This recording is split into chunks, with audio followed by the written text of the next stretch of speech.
안녕하세요, 준뱅커입니다. 이번에는 2021년도 하나은행 대학생 인턴에 대해서 자소서 풀이를 해볼까 합니다. 우리 근데 하나은행이 이번에 대학생 인턴이라고 이름을 명시해놨네요. 그래서 아쉽게도 대학을 졸업하신 취준생 분들께서는 이번에는 조금 아쉬운 기회이지 않을까 싶네요. 하지만 대학생 분들에게는 또 다른 기회가 되지 않을까 생각을 합니다. 그러면 우리 한번 하당 슈만 저 앞을 한번 볼까요? 하당 슈만, 여러분 별돌이랑 별송이를 아세요? 최근에도 광고에도 나왔는데 김수현님이랑 같이 광고를 했더라고요. 그래서 함께 우주별에서 여행을 하다가 연료가 다 떨어져서 지구에 잠시 머물게 됐다는 그런 스토리네요. 고향별로 돌아가기 위해서 사람들이 꿈을 가질 때 생기는 웃음과 그리고 행복한 마음에서 생기는 특별한 연료가 필요하다는 스토리를 담고 있는데, 모두에게 희망과 행복의 메시지를 전달한다는 하나은행의 뜻깊은 캐릭터가 앞에 나와 있네요. 하지만 우리는 그게 중요한 게 아니에요. 그렇죠? 바로 자소서 넘어가 보도록 하죠. 먼저 하나은행 직원으로서 갖춰야 할 핵심 가치 중 가장 중요하다고 생각하는 가치를 선택하여 사유를 기술해 주십시오 라고 나와 있네요. 먼저 그럼 우리는 어떻게 해야 될까요? 바로 하나은행 홈페이지를 들어가 봐야 됩니다. 이렇게 또 써있네요. 열정, 열린 마음, 손님 우선, 전문성, 그리고 존중과 배려, 이렇게 총 5가지가 있고 아래 정직과 성실이라는 게 있네요. 근데 하지만 우리는 이 초록색을 쓰지 않습니다. 왜냐? 읽어보세요. 금융업의 가장 기본적인 윤리다. 금융인으로서 가장 갖춰야 될 최소한의 태도, 최소한의 가치관이라는 겁니다. 누구나 있어야 되고, 이것이 뭐 누가 더 뛰어나다, 더 못났다 라고 이 자소서에서 어필하기는 조금 아쉬운 자소서라고 생각을 합니다. 따라서 우리는 위에 이 5가지에서 골라주시는 게 맞다고 생각을 하고요. 네, 어디 한번 넣어가 보도록 하죠. 먼저 열정부터 알아볼게요. 열정, 뭐라고 써있나요? 자발적 동기부여를 통한 변화와 혁신 추구. 제가 이 문구를 보고 정말 열정에 대해서 잘 표현해 놨다라는 생각을 해 놓았고, 이에 반해서 이거에 맞는 예시가 없어요. 그래서 진짜 찾다가 딱 한 분을 찾았습니다. 그 한 분이 누구냐? 바로 그레타 툰베리입니다. 네. 스웨덴의 10대 환경 운동가로서 최근 3개월 전이죠. 조 바이든 미국 대통령님이 이제 기후변화에 대해서 연설을 한 적이 있으신데, 이거에 대해서 충분하지 않다, 네, 비판을 했습니다. 대단하죠? 툰베리는 직접 내가 행동으로 보여줍니다. 아래 보이시나요?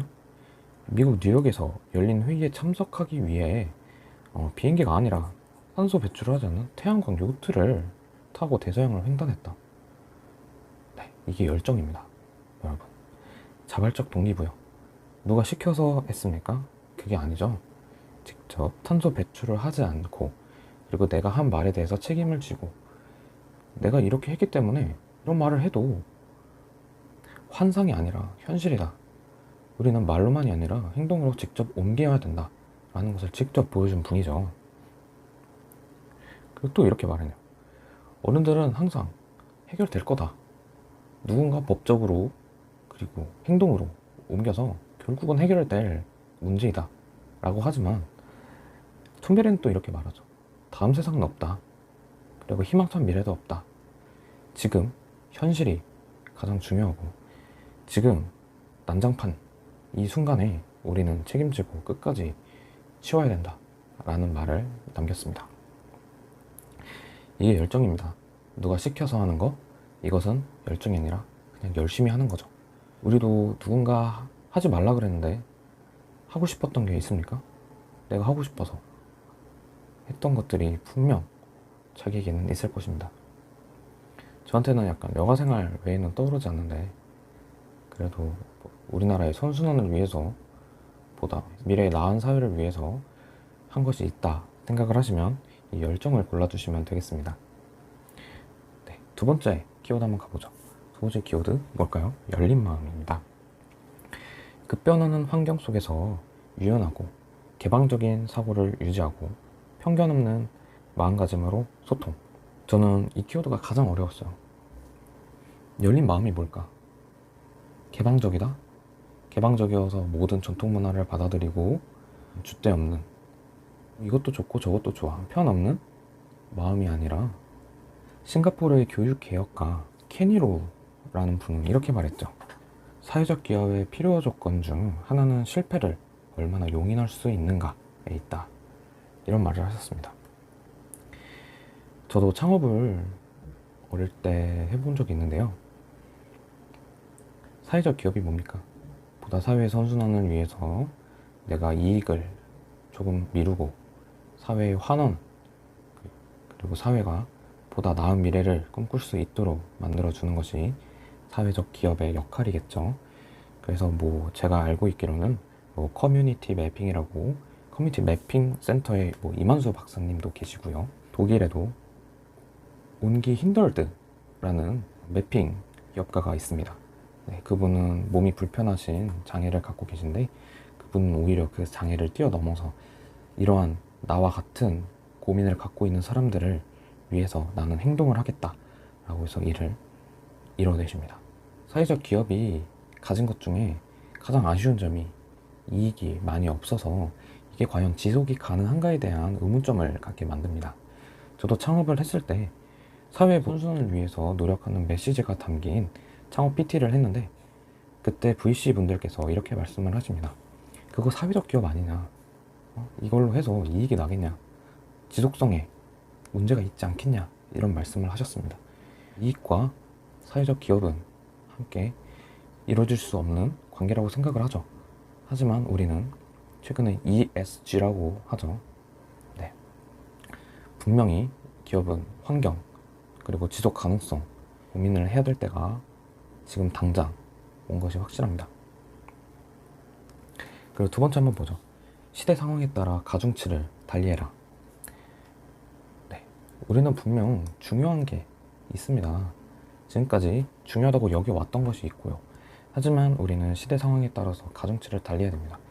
예전에는 경영대학교 학생들이 굉장히 인기가 많은, 선망되는 학과였지만 지금은 디지털 여러분들이겠죠. 이렇게 IT 직군이 또 사회에 좋은 전망을 가진 거라고 할 수 있는 그 시선들이 또 생겨나고 있는 것처럼, 네, 유연적 사고가 필요합니다. 예전에 삼성전자, 예전에 카카오, 네, 지금하고는 많이 다른 시각과 방향성을 띄었죠. 따라서 우리는 지금 좋은 것도 중요하지만 앞으로의 미래도 내다볼 수 있는 유연적 사고가 필요하다라는 것입니다. 세 번째, 다양한 영역의 국내외 기업들과 과감하게 협력한다. 우리는 결코 이뤄질 수 없는 산업이 있다고 생각을 합니다. 예를 들어 제조업과 게임 회사가 만날 수도 있는 거고, 사회적 기업과 이윤이 만날 수 없다?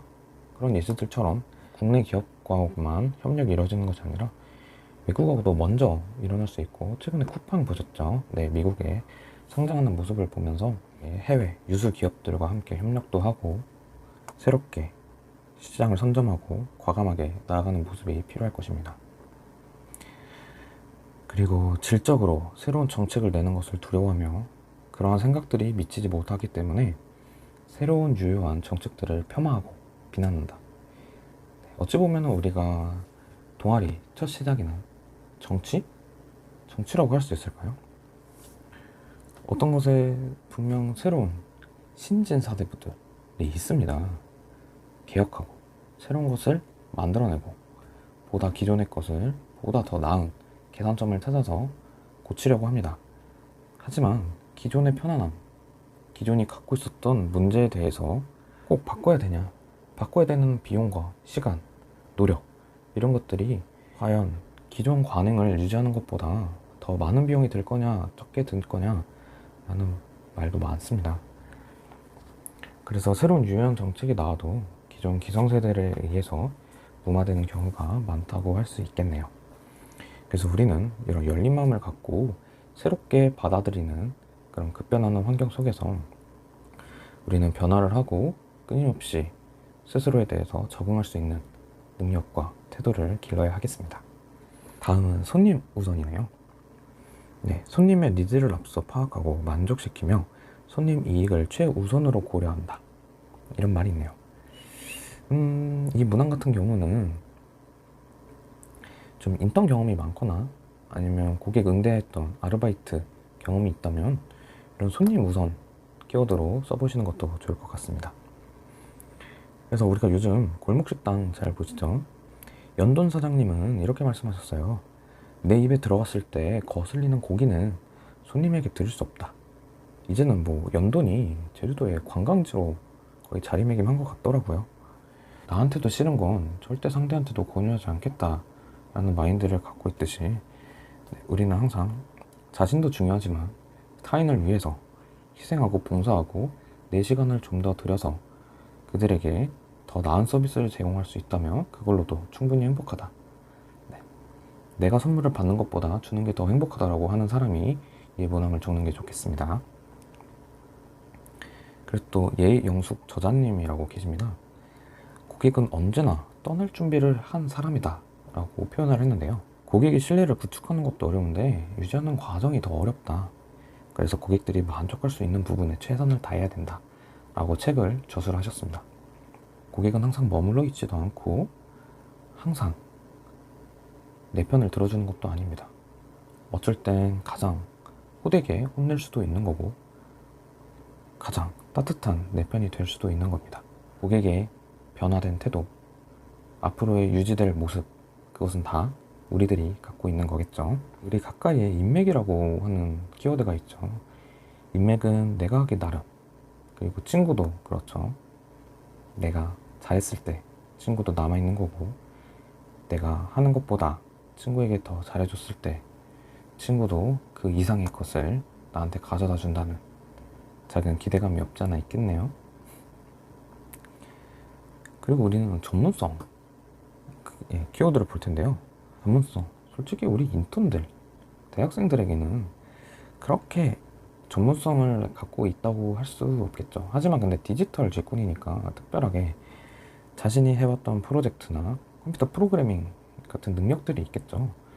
근데 이게 금융기관과 연결됐냐가 문제인데 금융기관과 연결이 안 돼 있더라도 이거를 좀 더 뭐 예약 시스템이나 아니면 뭐 새로운 게임 문화나 이런 체육, 문화, 프로그램, 은행의 금융업과 서로 연관시켜서 표현해내는 방법도 굉장히 좋겠네요. 이제는 모든 걸 다 엮는다고 하네요. 네, 은행들. 네. 모든 것, 생각하는 것 그 자체를 다 표현해낸다 라고 보시면 되겠습니다. 그래서 제가 네이버 지식백과에서 전문성과 분야 전문성에 대해서 가져왔는데요. 전문성은 어떤 건가요? 네. 여기 보이시나요? 매우 장기적이고 체계적인 훈련, 그리고 흔히 할 수 있는 게 아니죠. 그리고 분야 전문성은 어떻습니까? 여기 또 있네요. 지속적인 인정, 그리고 특정 문제를 지속적으로 해결, 장기 훈련.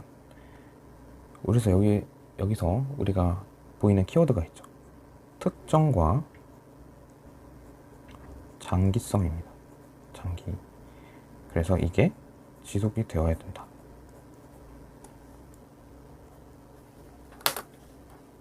여러분들이 특정한 부분에서 장기적으로 지속해 왔을 때 그거를 우리는 전문성이라고 부르는데 이를 금융업과 연결시킬 수 있으면 전문성이라는 키워드를 쓰시는 게 좋겠습니다. 마지막 문항이네요. 존중과 배려. 정말 가장 모호하고도 누구나 할 수 있다고 생각하는 키워드가 아닐까 생각을 합니다. 그래서 저는 이렇게 생각해요. 국내 및 해외봉사, 재능봉사 경험이 있는 친구들이 쓰셨으면 좋겠습니다. 그리고 상담자로서 멘토 역할을 했던 경험, 그리고 받는 것보다 주는 것이 행복한 사람. 네, 아까 앞에서도 말씀드렸는데 이 부분에서 보다 쓰이는 게 좋을 것 같네요. 그래서 개개인의 가치 존중, 상대방에 대한 배려, 구성원 상호 간 잠재력 극대화. 아시겠죠? 직접 해외봉사나 재능봉사 가서 초등학생, 중학생 아이들을 가르치고 그리고 상담자 멘토 역할로서 내 또래 친구들을 가르치고 그리고 이들의 잠재성을 찾아주고 가능성을 위해서 함께 달려주었던 그런 태도가 진정한 존중과 배려가 아닐까 생각을 합니다. 그래서 이렇게 5가지 키워드를 우리는 정리해 보았습니다. 어떠세요? 1번 패션 열정. 네, 열정은 이제 뉴스 기사에 실리셨다, 그리고 대학생 전부를 이것에 바쳤다 라고 하시는 분은 열정으로 키워드를 쓰시고요. 열린 마음, 팀플의 갈등을 매우 창의적으로 잠재워서 내가 팀플을 완성시켰다 라고 하시는 분, 그리고 학생의 동아리를 하면서 내가 거의 한 획을 그었다 라고 하실 수 있는 분, 그리고 세 번째 손님 우선은 이제 인턴 또는 아르바이트의 경험이 고객 응대, 그리고 고객을 하는데 무리 없이 진행을 했고, 또한 이런 업무가 나와 굉장히 잘 맞아서 앞으로도 고객과의 업무는 무리가 없다 라는 분들은 이 손님 우선 키워드에 써주시면 되겠습니다. 그리고 전문성은 마찬가지로 금융권 관련 인턴이나 아니면 보다 내가 지속적이고 특정 업무를 해왔던 경험이 있으신 분들은 이를 금융업과 잘 녹여서 전문성으로 서술해 주시면 되겠습니다. 그리고 마지막 존중과 배려, 헌신과 희생을 빼면 나는 시체다 라고 하시는 분들은 적어주시면 되겠습니다. 그리고 이제 두 번째 문항입니다. 본인을 표현할 수 있는 단어 5가지를 선택한 후에 각 단어에 대해 설명해 주세요. 여러분, 방금 왜 5가지라고 했을까요? 네, 맞아요. 이렇게 5가지가 있으니까 그런 말을 하지 않았을까요? 저는 그렇게 생각을 합니다. 역시나 정직과 성실은 써주지 마시고 위에 5가지를 토대로 쓰면, 이제 저는 포스트잇이라고 예시를 들겠습니다. 포스트잇. 네, 예시를 적어봤는데 포스트잇 항상 메모를 하는 습관이 있습니다, 저는. 그래서 고객을 위한 30분이라는 저만의 이렇게 짜여진 틀을 만들어서 그 시간만큼은 고객과 함께하는 순간을 만들고 싶었습니다. 회사 측에서 안내한 상품, 그리고 내용 및 조건들을 이러한 이에 대응해서 고객에게 전달하고, 그래서 이를 토대로 고객이 반응하고 질문을 했던 것을 정리하여서 상호 공유를 하는 거죠. 이런 상호 공유 속에서 업무에 차질이 없도록 하는 인턴의 자세로 임무를 했습니다 라고 표현을 하시면 가장 깔끔한 키워드와 그리고 이에 대한 예시가 되지 않을까 생각을 합니다. 그래서 우리는 이렇게 하나, 둘, 셋, 넷, 5가지 키워드를 열정, 열린 마음, 손님 우선, 전문성, 존중과 배려, 각 130자죠. 130자 5문항 해서 650이고 나머지 50자는 여러분들이 살을 붙여서 진행해 주시면 되겠습니다. 그래서 간단하게 알아보았는데요. 단어의 뜻과 간단한 경험, 그리고 소제목을 항상 적어주셔서 어떤 키워드가 나와 연결되어 있는지, 그리고 보다 하나은행의 여러가지 핵심 가치가 여러분의 키워드와 함께 녹아든다면 비빔밥처럼 아주 풍미있고 여러가지 고명을 통해서 새로운 맛, 깊은 맛을 낼 수 있는 여러분들이 되셨으면 좋겠습니다. 네, 이제 1부는 여기서 마치고요. 2부는 또 곧 업로드해서 올려드리도록 하겠습니다. 네, 지금까지 준뱅코였습니다. 감사합니다.